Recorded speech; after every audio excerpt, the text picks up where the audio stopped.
जर तुमच्या पण चेहऱ्यावर असे डबरे आले असतील तर हा व्हिडिओ तुमच्यासाठीच आहे.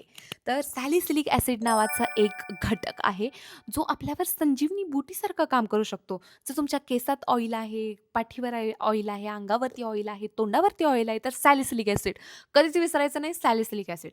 ओके, मला आज भरपूर असं सॅसी बोलू वाटायला लागले आणि this is all sassy I can do. जर तुमच्या चेहऱ्यावर असे फार मोठे असे बम्प्स असतील, तर तुम्ही सॅलिसिलिक ॲसिड वापरू शकता. सॅलिसिलिक ॲसिड नेमकं काय करतं, तर तुमच्या चेहऱ्यावरती जे पोर्स आहेत म्हणजे जे डबरे तुम्हाला दिसत आहेत, तर त्यामध्ये ते जातं आणि ज्याच्यामध्ये जी गंक आहे तर ती बाहेर काढण्याचा प्रयत्न करतं. ते बाहेर काढतं आणि आपल्याला क्लिअर स्किन देते. व्हाईट हेड्स पण देत नाही, ब्लॅक हेड्स पण देत नाही. सो सॅलिसिलिक ॲसिड सगळ्यांनी वापरायला पाहिजे. ऑइली स्काल्प असेल माझ्यासारखा तर तुम्ही सॅलिसिलिक ॲसिड कंटेंट असणारा शॅम्पू ऑर्डर करू शकता. तो थोडा मसाज करू शकता. 5-10 मिनिटं ठेवून तुम्ही वॉश करू शकता. तुम्हाला बॅक ॲक्ने किंवा असं हातावर वगैरे ॲक्ने असेल, जो माझा नाही आहे. पण असेल तर तुम्ही बॉडी वॉश घ्या, ज्याच्यामध्ये सॅलिसिलिक ॲसिड आहे.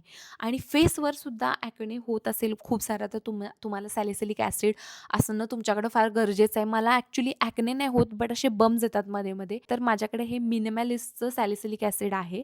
2% सॅलिसिलिक ॲसिड मिनिमॅलिस्ट नावाच्या ब्रँडचं. आणि त्याच्यामुळं आपल्याला व्हाईट हेड्स येत नाहीत, ब्लॅक हेड्स येत नाहीत आणि सगळा चेहरा आपला ठवठवीत राहतो. सो लावायचं असंच आहे, की 2-2 थेंब इथे ठेवून स्क्रब करायचं आहे. Stay tuned. असंच तुमच्या नॉलेजमध्ये थोडीशी भर पडत जावी म्हणून हा व्हिडिओ